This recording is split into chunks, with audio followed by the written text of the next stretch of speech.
Сәлем достар, бүгін біз өте дәмді әрі тез дайындалатын қуырылған бәліш дайындаймыз. Оған 1 стакан жылы су, 1 шай қасық тұз, 1 үлкен қасық қант, 1 үлкен қасық құрғақ ашытқыны салып, жақсылап араластырамыз.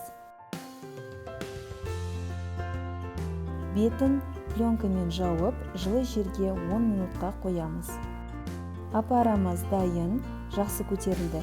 Енді 2 шай қасық қаймақ, 2 үлкен қасық сұйық майды қосып, араластырып, ұнымызды саламыз. Қамырымыз дайын, жұмсақ болу керек. Бетін жауып, жылы жерге 30 минутқа қоямыз. Салмамызға көшеміз. 3 орташа картопты суға пісіреміз. 1 орташа пиязды ұсақтап тураймыз және қызып тұрған табаға жақсылап қуырып аламыз.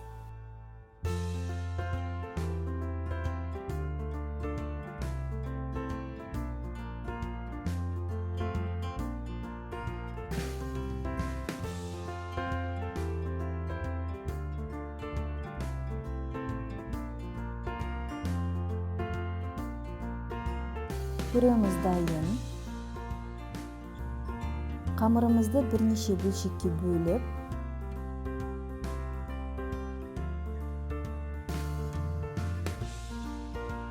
домалақтап, бәліштерімізді дайындаймыз. Менде 15 дана бәліш шықты.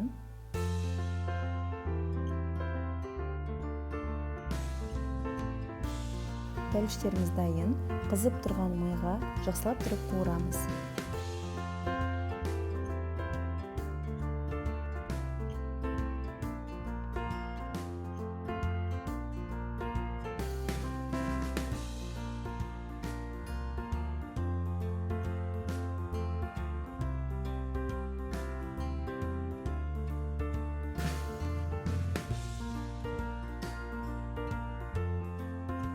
Осындай өте жұмсақ әрі дәмді бәліштеріміз дайын. Сіздермен болған Айман Мусилова. Каналға жазылып, лайк басыңыздар.